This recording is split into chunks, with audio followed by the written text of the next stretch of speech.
This episode of Swindled may contain graphic descriptions or audio recordings of disturbing events which may not be suitable for all audiences. Listener discretion is advised. Fascinations with death and even anti-government viewpoints are not unusual in teenagers, according to former FBI profiler Clint Van Zandt. He still was experiencing basically what you and I and everybody else experience, and all of our kids experience in college. What makes this guy build bombs and go across America? What changed that? Dolores Whirling spotted something unusual in the back of her mailbox on Friday, May 3rd, 2002. From her vantage point, still seated in the passenger seat of her husband's pickup truck, the item looked like an old flashlight or something. It was a long tube, about 2 inches in diameter, with wires or strings protruding out. Perhaps it was a gift from a friend, Dolores thought. After all, she had just had a birthday. Dolores reached into the box with her right hand to remove the object. She grabbed the attached strings and pulled them to the front. But before she was able to hoist whatever it was through the window of the truck, a wire detached, and the bomb exploded in her face. "I thought I blew a tire," Dolores' husband, Bryce Whirling, told the Chicago Tribune. "But then I turned and looked at her, and she was covered in blood. So I tore off and went to the hospital." Dolores was conscious, but she could not hear her husband's voice. Doctors at the hospital in Tipton, Iowa, said the 70-year-old retired farmer's wife had ruptured eardrums, a missing tooth, and shrapnel wounds on her arms, hands, and face. She was lucky to be alive.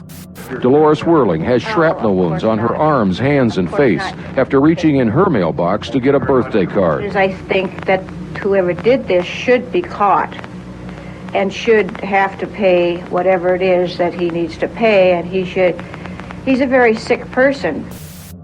At the crime scene, investigators discovered a piece of pipe several inches long, remnants of metal end caps, and a 9-volt battery. There was a black powdery residue where the Whirling's mailbox used to be, parts of which were found more than 80 feet away. Authorities also found a plastic Ziploc bag on location that contained the remaining pieces of a typewritten letter. The text began, "Explosions, a bit of evidence for you. Mailboxes are exploding. Why, you ask?" "To get people's attention," the author explained. "To make people realize that death does not exist. That death is simply a mechanism instilled by world leaders to capitalize on humanity's survival instinct. Income inequality, limitations on personal freedom, conformity. Only possible because of the fear of death," the letter claimed. "You people have been missing how things are for very long," the author continued. "I'm obtaining your attention in the only way I can. More info is on its way. More attention getters are on the way. Signed, sincerely, someone who cares." Investigators were alerted to those additional, quote, attention getters just hours later. They were found in rural mailboxes near the Iowa towns of Eldridge, Asbury, Anamosa, and Farley. That same day, the Illinois towns of Mount Carroll, Elizabeth, and Morrison were hit too. A total of 8 nearly identical pipe bombs, accompanied by 8 identical letters, had been placed in 8 different locations in the span of 4 hours. The sites formed a circle on the map nearly 70 miles across. 6 of the bombs had exploded, injuring 4 mail carriers and 2 residents. Everyone survived, but the terror would continue the following day, this time in Nebraska. 6 more bombs with letters were planted in a circle of small towns. Thankfully, none of them detonated. The entire Midwest was on alert. Mail carriers began opening letter boxes from a safe distance using fishing line, and armor-clad inspectors conducted a sweep of more than 10,000 mail drops in 12 counties across Illinois and Iowa. "He does have our attention," announced FBI Special Agent James Bogner. "We're trying to understand. We're asking him to reach out. Now is the time for the dialogue." The authorities were asking the suspect to reach out because they did not have a suspect. The only information known about the unknown bomber came from a witness that had seen a young white male driving a black Honda Accord near one of the bombing locations. They said the suspect was wearing a t-shirt with Kurt Cobain's face on it. Sparse details, but sufficient enough. On May 6, 2002, The Menominee Police Department in Wisconsin received a phone call from a man in Minnesota named Cameron Helder.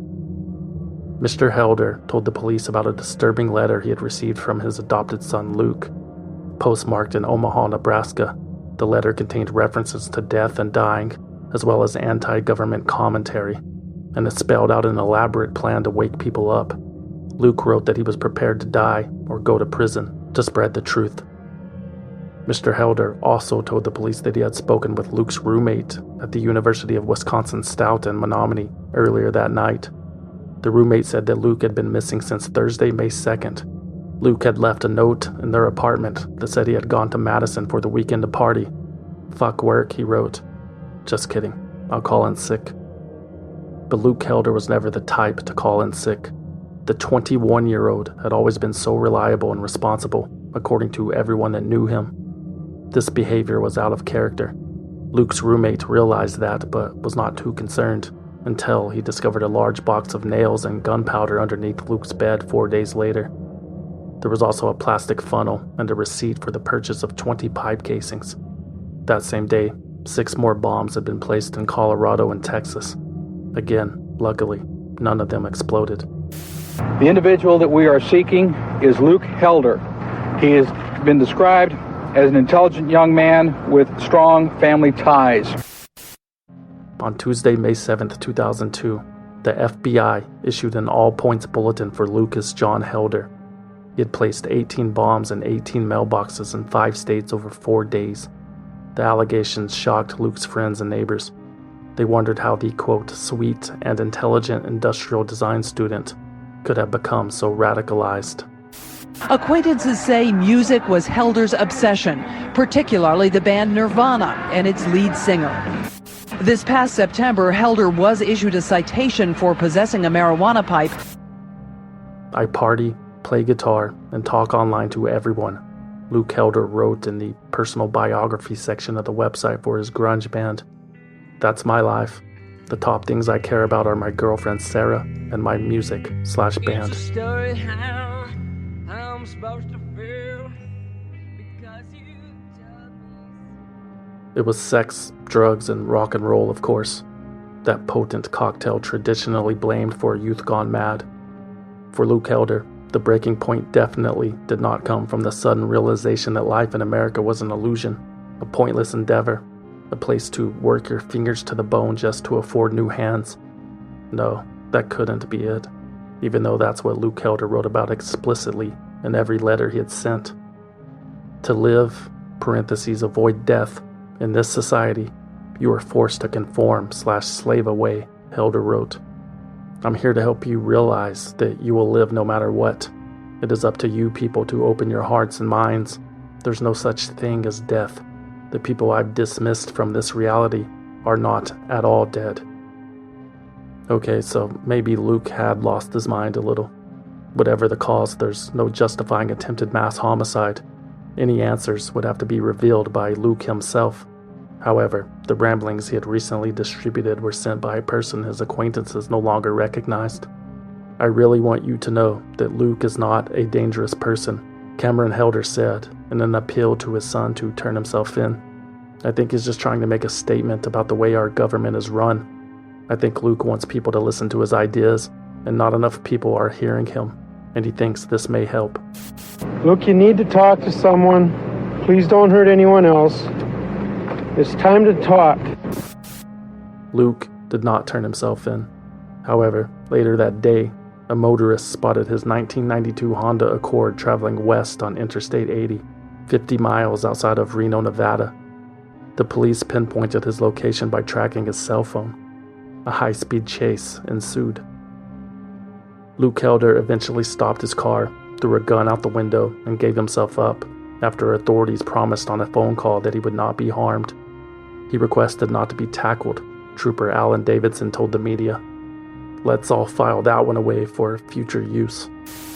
In this country tonight, the FBI now has a suspect in the rash of pipe bombs planted in mailboxes from the Midwest to the Southwest. Police found 6 pipe bombs and a loaded shotgun in the trunk of Luke Helder's car. Luke told the troopers he had planned to put the barrel in his mouth, just like the idol on his t-shirt. a missed opportunity to live forever. Luke Helder also waived his Miranda rights. He pointed to every town on the map where he had left a bomb and noted the pattern: 2 circles with an arc underneath.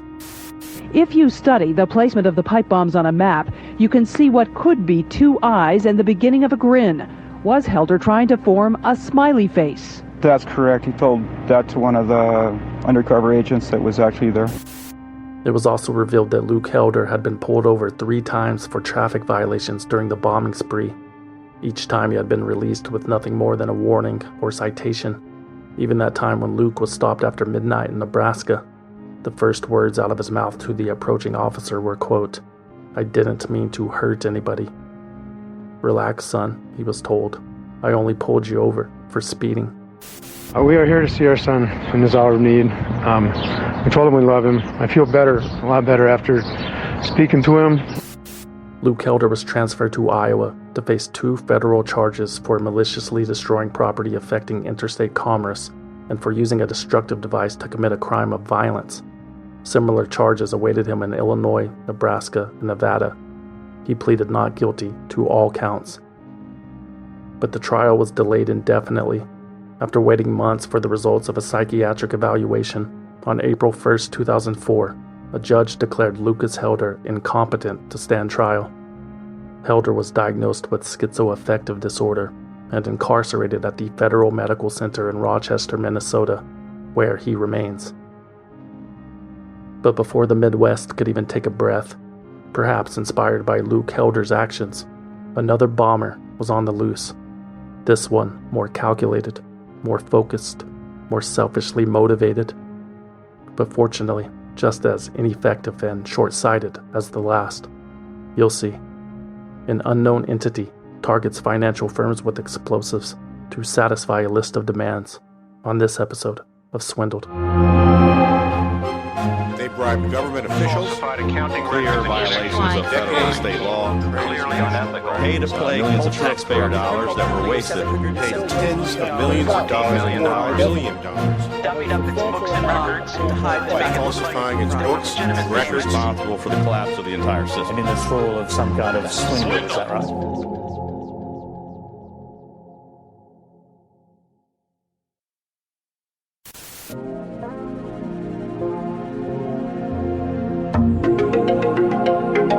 The poet Jonathan Swift once wrote, "The only permanence in life is change." And as any IS professional located anywhere in the world will tell you, the only permanence in a network is change.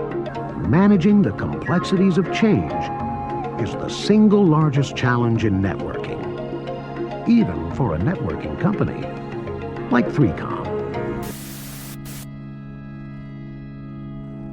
In the 1980s, the 3Com Corporation was one of the hottest technology companies in the world. Co-founded by Bob Metcalfe, the co-inventor of Ethernet, 3Com essentially pioneered local area networks in the modern internet. The company manufactured computer modems, network cards, and eventually even personal digital assistants, such as the Palm Pilot, a device far ahead of its time. As the market matured, so did 3Com's balance sheet. It grew to be the world's second largest provider of computer networking products. In 1995, in one of the first moves of its kind, the company bought the naming rights to San Francisco's Candlestick Park Stadium for $900,000 a year, a declaration that 3Com was here to stay. But just a few years later, thanks to a slew of unfruitful mergers, acquisitions, and expansions, 3Com was bleeding cash, and so were its shareholders. What followed were budget cuts, product culling, and massive layoffs as the company attempted to reorganize and restore profitability. I've been in the IS business for 30 years, and these are some of the most exciting times I've seen to date. There's no doubt in my mind that the deployment of these new technologies available to us today are the catalyst in this new era of global information delivery.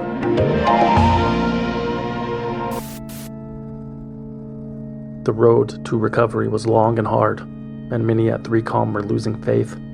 New products were introduced, but the missteps and missed opportunities were adding up.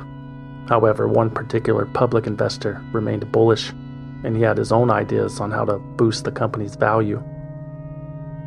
On May 23, 2005, Stephen Yachman, the chief investment officer at Yachman Asset Management Company in Barrington Hills, Illinois, received a letter in the mail at his office. The address was handwritten, but the contents were typed, postmarked in Chicago. It began, quote, "You will help. After all, it is so easy to kill somebody. It is almost scary. Just think it could be as simple as mailing a package, just like the Unabomber used to do. Or maybe like Salvo did in the DC sniper case. Just a small hole in the trunk of the car and bang." The grammar was sloppy, and proper punctuation was almost non-existent, not to mention the incorrect attribution of the DC sniper to someone named Salvo instead of the actual killer, Lee Boyd Malvo. Regardless, the message was loud and clear. This was a threat. If that much wasn't apparent from the first paragraph, the rest of the letter spelled it out. "Possibly the worst thing that can happen to somebody is to have a child or grandchild go missing. Kids are snatched all the time." Now back to the subject at hand, the letter continued. "I need for you to start buying stock in 3Com Corporation. You have until October 31st to get the price to $6.66. If you can accomplish it sooner, all the better. That way, you will not have to worry about hearing from us again. But it must be done by then. No excuses. And don't even think about going to the authorities, because as I said, there are so many choices for me to be able to reach out and touch your life that it is not worth the risk. Signed, the Bishop." Stephen Yachman was alarmed. He had no intention of pumping 3Com's stock price to $6.66. Even if he wanted to, his investment firm did not possess the capital required to almost double the company's current share price. Instead, he alerted the authorities who, with nothing more than a letter to read, did not uncover any leads as to who this bishop could be. On October 25, 2005, 6 days before the given deadline, a follow-up note arrived at Yachman Asset Management. This time there was a photograph of Stephen Yachman's house included. "Do you know who lives here?" the letter read. "I do. Remember, comms. $6.66. 10/31/2005. Within days, Stephen Yachman purchased and installed security cameras at his children's school, and he hired a private investigator to look out for his family. But he wasn't the only one concerned. Executives at 2 other investment firms had received similar letters from the Bishop, Freese Associates in Delaware, and Broadview Advisors in Wisconsin. The same demands and threats were given. 3Com stock to $6.66 by Halloween. But Halloween came and went, and the value of 3Com stock continued to stagnate between $3 and $4 per share. The investment firms had failed their assignment, but there was no immediate response from their ill-intentioned guide. But the Bishop would reappear in the new year with new demands, new targets, and a new axe to grind. This time, a company called Navarre Corporation was the apple of his eye. Welcome to the future. It's called Navarre Corporation, national distributor of sounds for the soul and food for the mind. As the only national distributor of pre-recorded music, personal computer software, and CD-ROM, we are uniquely positioned for what's happening as well as what's about to happen. The Navarre Corporation, based in New Hope, Minnesota, specialized in interactive content like educational DVDs and CD-ROMs. The market for such products never exploded as the company's founders had projected. The business was fizzling out, the stock price declining, and apparently the Bishop was underwhelmed. On March 13, 2006, the chief executive officer of Navarre Corporation received a letter. In addition to complaints about the executive's salary, this letter rehashed the same threatening diatribe about the Unabomber and Salvo, and how easy it was to kill somebody before finally getting to the point. By now you are wondering what I'm expecting from you. Well, it's rather simple actually.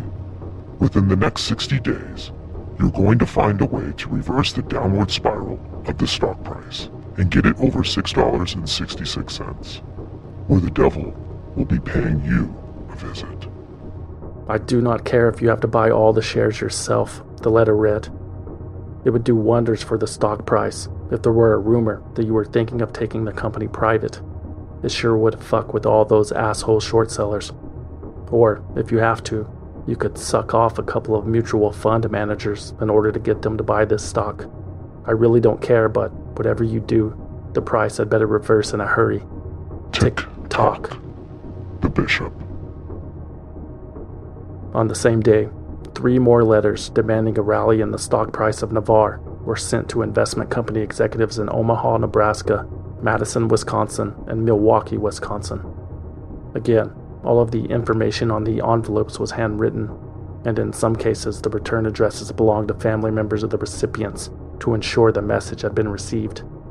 And again, the 60-day deadline passed with no meaningful attempt to satisfy the deranged author's delusional demands. The bishop was losing his patience. Time's up. Let's make this interesting, shall we?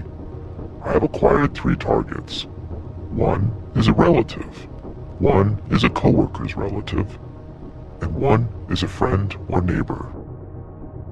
On June 9th, 2006, the investment firms received another letter from the bishop, sent from Palatine, Illinois, that included more specific threats than usual. If from June 13th through June 17th, Navarre's closing stock price is green, meaning it has increased, on one of the 4 days, I will ship all 3 packages, he wrote. If it ends green on 2 of the days, I will ship 2 packages. If it ends green on 3 of the days, I will ship just 1. If all 4 days end green, then you will have bought yourself another month. It is better to reign in hell than to serve in heaven. The Bishop. A clear and disturbing escalation, but that deadline flew by without incident. None of the executives' relatives, co-workers' relatives, friends, or neighbors received a package, which the letter recipients presumed would be bombs. This guy was bluffing.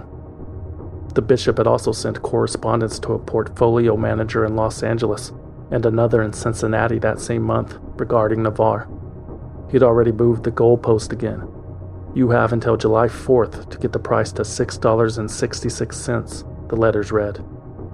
The bishop must have spent that Independence Day so disappointed. The price never moved. 2 weeks later, he sent more letters to investment firms in Naperville, Illinois, Columbus, Ohio, and Houston, Texas. Oddly enough, the envelopes were postmarked in Orlando, Florida. The sunny weather must have inspired the bishop to put a new spin on an old classic. You will help, he wrote. After all, it is so easy to hurt somebody, it is almost scary. Just think, it could be as simple as mailing a package, just like the Unabomber used to do. Simply mail out a package, and when the unsuspecting recipient opens it, they don't even know what hit them. And all the information is available with a simple web search for bomb making. Or one of my favorites is the Anarchist Handbook, complete with step-by-step instructions. In addition to mistitled book recommendations, the bishop again wrote about the DC sniper and even used the correct name this time. He also included ominous scenarios in his description of how easy it was to hurt somebody. But the main focus of the letters was the Navarre Corporation. I need for you to start buying stock in Navarre Corporation, he wrote. You see, they made a couple of questionable decisions a while back, but they have corrected much of that, and we have got the stock going the right direction again. But we need some institutional help to get it over the hump, so we can drive out the blood-sucking short sellers that moved in and destroyed this stock. Now it is our turn to stick it to them assholes. NAVR to the moon, essentially. The bishop was fed up with the short sellers ruining his investments. Parasites of the stock market, he called them. The bishop was trying to orchestrate a squeeze. 12 million of Navarre's 30 million shares had been shorted. If the stock price were to rise, the little guy would win, and the hedge funds would lose a lot of money. You have until August 1st to get the price to $6.66, he wrote. You may think that is not possible, but if we all work together, it will be done. Tick-tock. Another missed deadline, another empty threat. The year 2006 ended without another word from the serial letter writer. But in early 2007, the bishop's campaign of terror would resume dramatically. On January 31st, a mail clerk at American Century Investments in Kansas City opened a white cardboard package addressed to an officer of the firm. Inside was a piece of PVC pipe filled with gunpowder and buckshot. Unconnected wires were poking out, but there was no power source, switch, or other ignition systems. The bomb was not designed to kill. There was also a menacing note enclosed. Bang! You're dead. Stop and think about that for a second. Think about the effect it would have on your family. The only reason you are still alive is because I don't attach one wire. If you do not believe me, then go ahead and touch that red wire to the top of the battery pack.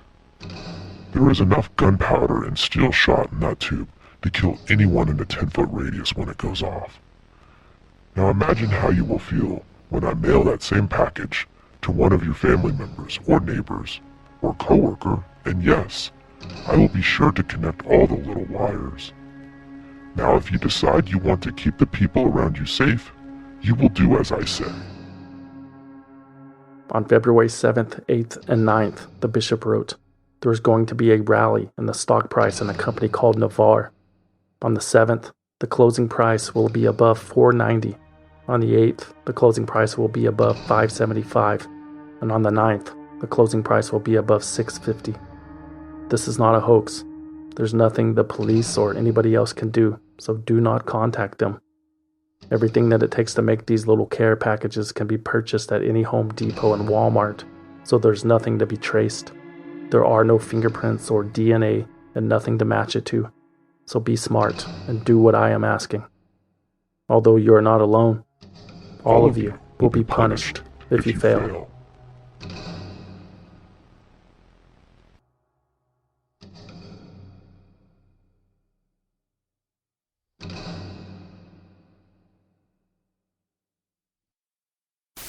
Postal inspectors and the FBI are investigating whether there might be someone mimicking the Unabomber, sending threats and bombs through the mail. 2 package bombs have been sent to financial services companies in the Midwest in recent weeks. The bombs were wired not to explode, but investigators worry that the next one could be. So they're putting investment firms across the country on alert, and they're offering a $100,000 reward for information that leads to an arrest. On February 1st, 2007, the day after the inactive bomb in Kansas City was delivered, another explosive was unboxed at an investment firm in Chicago. It had arrived in a similar box with the same letter. Both packages were sent from the same Chicago suburb. And again, the circuit was incomplete, so it did not explode.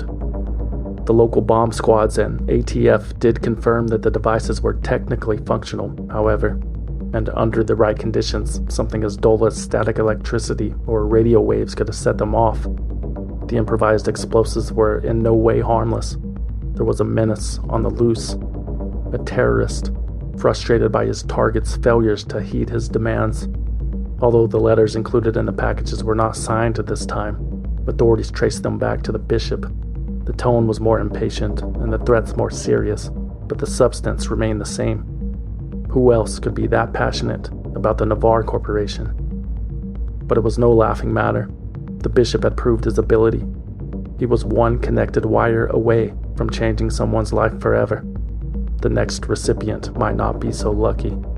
And Bob, I understand investigators are very concerned about the pattern of these mailings and what that might mean for the bishop's next attempt. Well, they are. They're worried he's escalating. They're worried the next pipe bomb might be connected and it might go off. He's a complex character. On the one hand, his demands seem nonsensical, but he's proven he can build a real explosive. That's very worrisome, Katie. All right, Bob Orr, thanks very much, Bob. One of the FBI's most powerful weapons against terrorists is the Patriot Act, and now its critics have some fresh ammunition. The Justice Department... The Postal Service and law enforcement did their best to reassure the public that the mail was safe, and an all-out investigation was launched. A $100,000 reward was offered for any information that led to an arrest, because initially, one of the only pieces of evidence authorities had at their disposal was a useless sketch drawn from the memory of a postal clerk. Experience suggested that that wouldn't be enough. It took 18 years to track down the Unabomber, which only happened after Ted Kaczynski's brother recognized his writings and turned him in. Without a significant tip like that, it could take years to find the bishop, unless he made some unforeseen mistakes. Time would tell. Although not incredibly significant, Security analysts had discovered the origin of the bomber's name. The Bishop came from Arthur Bishop, a character portrayed by Charles Bronson in a 1972 movie called The Mechanic. In the film, Arthur Bishop is an assassin who uses bombs to kill others and leaves notes at the scene. The final line of dialogue might ring a bell. Steve, if you read this, it means I didn't make it back. It also means you've broken a filament controlling a 13-second delay trigger. End of game. Bang, you're dead. Another piece of evidence was the photograph of Stephen Yachman's house that was sent to Stephen Yachman in one of the Bishop's first acts of terrorism back in October 2005. The photo was not framed well. Detectives noticed that the upholstery of a vehicle was visible on the edges of the image. Someone had snapped it from the inside of their car. What kind of car? Someone at the General Motors Company might know, a postal inspector suggested. In an amazingly short time, GM came back with 3 vehicles. Philip Steele, a postal inspector in Chicago, told the Muscatine Journal. The lines they saw were pleats in the fabric, and based on these pleats, they were able to determine a 3-year window of when that fabric would have been used. The 1993 Chevrolet Lumina was a perfect match, but the real break in the case came from analyzing trading records. More than 100 postal inspectors have been digging through them for months. They were thrilled with what they had found. When someone's life is in jeopardy, everything else is set aside. And in our office alone in Chicago put 100 postal inspectors working on this full time. Large options position reports were obtained from the U.S. Securities and Exchange Commission, listing individuals with positions of at least 200 options contracts. Options grant its holder the right, but not the obligation, to buy or sell an underlying asset at a set price on or before a specific date. For example, if someone, for whatever reason, had a hunch that the cost of Navarre Corporation stock would increase in the near future, it would be financially beneficial for that person to buy call options. Simply put, options are gambling on the rise and fall of stocks. You don't even have to own the shares in question to play. And according to those large options position reports, from late 2005 to early 2007, only 4 entities were betting on both 3Com and Navarre. 3 of those entities were investment firms. The only individual, non-institutional investor account on the list belonged to John Patrick Tomkins of Dubuque, Iowa. The Bishop had been revealed. Authorities obtained John Tomkins' trading records from the online brokerage firms TD Ameritrade and Scottrade. They compared Tomkins' trading activity with the Bishop's letters. In 2005, a few months before the Bishop was demanding the increase of 3Com's stock price to $666, John Tomkins had purchased 1,000 options contracts for the same stock. Tomkins held no such investment in 3Com before or after, and he liquidated his position when the Bishop's Halloween deadline expired. A similar coincidence existed between Tomkins and the Navarre Corporation in 2006. Shortly before the Bishop mailed letters demanding an increase of the price, John Tomkins bought stock and options of Navarre. The market value was worth more than $50,000. Tomkins would have struck it rich had the Bishop's demands been met. Furthermore, the handwriting on John Tomkins' mortgage documentation matched the handwriting on the Bishop's envelopes. There was a 1993 Chevrolet Lumina registered in his name. There were also receipts and credit card records for shotgun shells and bomb-making materials, questionable ATM withdrawals, and suspicious whereabouts on specific dates. John Tomkins had a lot to explain. To eliminate any lingering doubt, in mid-April, detectives set up surveillance at Tomkins' house in Dubuque, which, conveniently, was centrally located between every place the Bishop had postmarked a bomb or a letter, except for those sent in the summer of 2006 from Orlando, Florida. Oddly enough, that was the same summer John Tomkins had taken his family to Disney World. Federal agents watched Tomkins for days. They learned his routines and habits. They let him come and go while following not too far behind. The time and place of the impending arrest were important. They couldn't risk spooking the man with the explosives on hand and watching their entire operation go up in flames, or worse. The agents wanted to catch the Bishop by surprise. On Wednesday, April 25, 2007, John Patrick Tomkins drove to the manufacturing company where he worked. just another day at the office. But when he stepped out of his car into the parking lot at 8:03 a.m., he was swarmed by cops and arrested without incident. That same day, coincidentally, the stock market soared to a record high.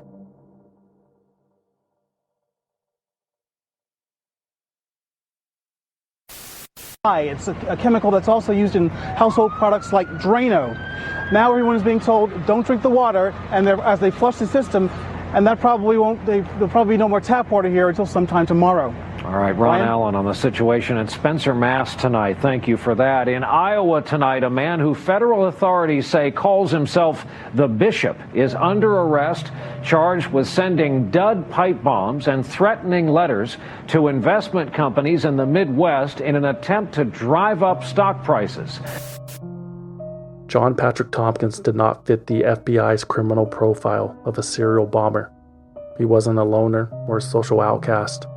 John was a seemingly ordinary, middle-aged, married father of 3 with no criminal record. He was passionate about the Iowa Hawkeyes and stock car racing. He enjoyed bowling and playing basketball with his kids. For work, John Tomkins was a machinist at a machine shop that manufactured custom components for agricultural and construction machinery. He was a union worker, blue-collar, a proud Midwestern, married to his high school sweetheart for 25 years. John was also a former part-time postal worker. In fact, one of Tomkins' co-workers at the Postal Service was injured by a bomb constructed by Luke Helder during his early 2000s smiley face spree. Perhaps John Tomkins had been taking notes. He is a good husband, his wife told the media. He is very loving, very caring toward the kids. She said that John worked multiple jobs, sometimes 6 days a week, so that she could stay home with their 3 daughters. Perhaps John Tomkins had grown frustrated that even that wasn't enough. Investigators say the bishop's threats amounted to a failed extortion scheme. He demanded that brokerage houses deliberately drive up prices of 2 technology stocks, 3Com Corporation and Navarre. Or, as one letter warned, all of you will be punished if you fail. Investigators say Tomkins held thousands of dollars worth of risky options in the same 2 companies. His multiple transactions made him a prime suspect. Perhaps not. The search of the bishop's home turned up nothing. No bomb-making materials or typewriters. Not even a single copy of Charles Bronson's The Mechanic on DVD. But Tomkins' storage units a mile down the road were a different story. There, investigators found an arsenal of PVC pipes and end caps, jars of explosive powders, multiple batteries and igniters. There were even 2 explosives already completely assembled, one of which was sealed in a familiar white cardboard box, ready to ship. The search also uncovered copies of the threatening letters the bishop had authored. He had designed multiple drafts and revisions, continuous tooling and retooling to elicit the most grief. Instead, through his threats, John had exposed himself, his handwriting, his car. The simple bomb maker was hoisted with his own petard. Postal inspectors also got lucky. The bishop sent a picture of a financial executive's house and one of his mailings taken from inside a car. Car dealers and parts companies said it was a 4-door Chevrolet Lumina. It all led to this man, John Tomkins of Dubuque, a one-time rural letter carrier. After analysts found his handwriting matched the packages, he was arrested this morning. And what kind of car did he drive? This 1993 Chevrolet Lumina, towed away today for evidence. And when Nightly News continues here after a break this Wednesday night, a new study tonight about the relationship between doctors and drug companies. Are your prescriptions always about the best medicine? And later, Dancing with the President, what got the first couple going at the White House today. On September 18th, 2007, a special federal grand jury returned a 15-count indictment against John Patrick Tomkins. He was charged with 10 counts of mailing a threatening communication with the intent to commit extortion, 2 counts of possession of an unregistered destructive device, and 1 count of using such a device while committing a violent crime. Tomkins was held without bail at a Chicago federal prison. He used the time to plot his legal strategy. On July 21, 2010, John Tomkins told the court that he would plead guilty to the 12 lesser charges if the prosecutors would agree to drop the most serious charge, which carried a minimum sentence of 30 years. He was denied. In response, Tomkins told the court, quote, If they insist on a trial they'll have. It's going to be lengthy. I'm going to defend myself to the best of my ability." He wasn't lying. John Tomkins forced numerous delays with pre-trial litigation. He challenged the government's witnesses, unsuccessfully sought a change of venue, and hired and fired at least 4 different attorneys. In a defense filing, Tomkins' newest lawyer tried to explain his client's manic behavior. It all stemmed from alcohol abuse in John's teenage years and a severe head injury suffered in a deliberate car crash in 1992. 8 years later, Tomkins' nephew committed suicide, his lawyer wrote, and John had been traumatized ever since. The psychiatrist had diagnosed Tomkins with bipolar disorder and PTSD. That lawyer was eventually fired too, and on April 23, 2012, 5 years after his arrest, John Tomkins' trial finally began in a Chicago courtroom. John Tomkins defended himself. "I've got to take this tie off," he told the jurors. "That's not me. I'm a machinist. I build things, and I know what I built." Tomkins took the stand and pleaded guilty to all of the charges but one. He admitted that he sent the letters and built the bombs in a money-making scheme. John said he had been reading the Wall Street Journal and making investments, trying to secure a future for his children, and he had made those threats to make that nest egg grow faster. But John claimed he was not guilty of committing a violent crime because the bombs were rigged not to explode. "The whole criminal episode has been horrific," Tomkins told the jury in his closing argument, which he delivered in third person. "You do not have to like Mr. Tomkins. He screwed up. Did he threaten and terrorize people? Yes. Was it wrong? Yes. But he has taken responsibility for what he did, or at least he is trying to. I put it down on paper and mailed it, and I'm terribly sorry about that," he said. "It's a terrifying world out there if you let it get to you. I let it get to me." The witnesses that testified against John Tomkins agreed that it was a terrifying world, especially when you receive bombs in the mail, even if they don't explode. Prosecutors described that near avoidance of catastrophe as dumb luck. Experts insisted that what Tomkins shipped could have easily detonated. Government attorneys showed pieces of the bombs to the jury to prove that they were real. On May 4th, 2012, after 2 hours of deliberation, a jury found John Patrick Tomkins guilty of 9 counts of extortion and 3 counts related to the pipe bombs, including 1 count of building, possessing, and delivering a destructive device while committing a violent crime. "We are satisfied with the jury's swift verdict in this case," U.S. Attorney Patrick C. Pope told the media. "It is a reflection of the overwhelming evidence that was presented in this case, and more importantly, it is a testament to the hard work done by the U.S. postal inspectors in this case, the ATF agents, the FBI agents, and the Securities and Exchange Commission."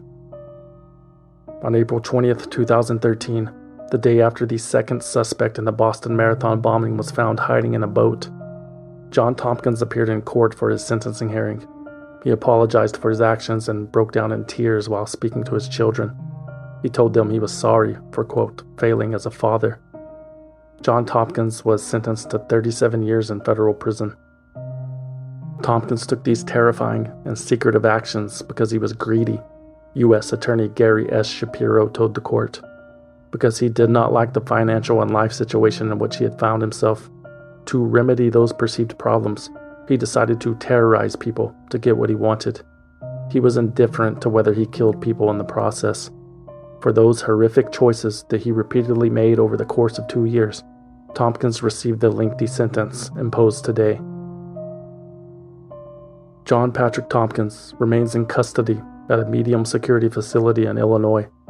He is scheduled for release in 2038. He will be 73 years old. "The life I had is gone," Tomkins wrote in an appeal of his conviction that was later denied. "No matter what happens going forward, I will spend the rest of my life shamed and haunted by what I did."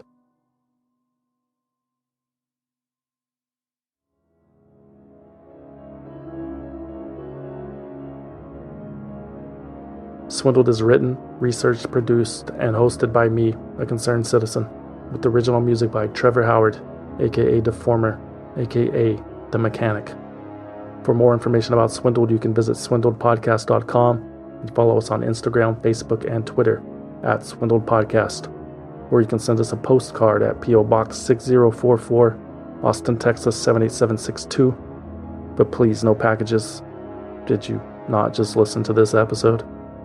Swindled is a completely independent production, which means no network, no investors, no bosses, no shadowy money men, no short sellers. And we plan to keep it that way. But we need your support. Become a valued listener at patreon.com/swindled. For as little as $5 a month, you will receive early access to new episodes and exclusive access to bonus episodes, which you can't find anywhere else. Also, everything on Patreon is commercial free, and you can listen right inside of your favorite podcast app, just like you're doing right now. Help us out. Or if you want to support the show and need something to wear to Disney World, consider buying something you don't need at swindledpodcast.com/shop. There are t-shirts, patches, hats, hoodies, posters, coffee mugs, and more. swindledpodcast.com/shop. And remember to use coupon code CAPITALISM to receive 10% off your order. If you don't want anything in return for your support, you can always simply donate using the form on the home page. That's it. Thanks for listening. My name is Ridian from Cardiff, Wales. My name is Raven from Dallas. My name is Grace Ballerino from Massachusetts, and I'm a concerned citizen and a valued listener. Eat the rich.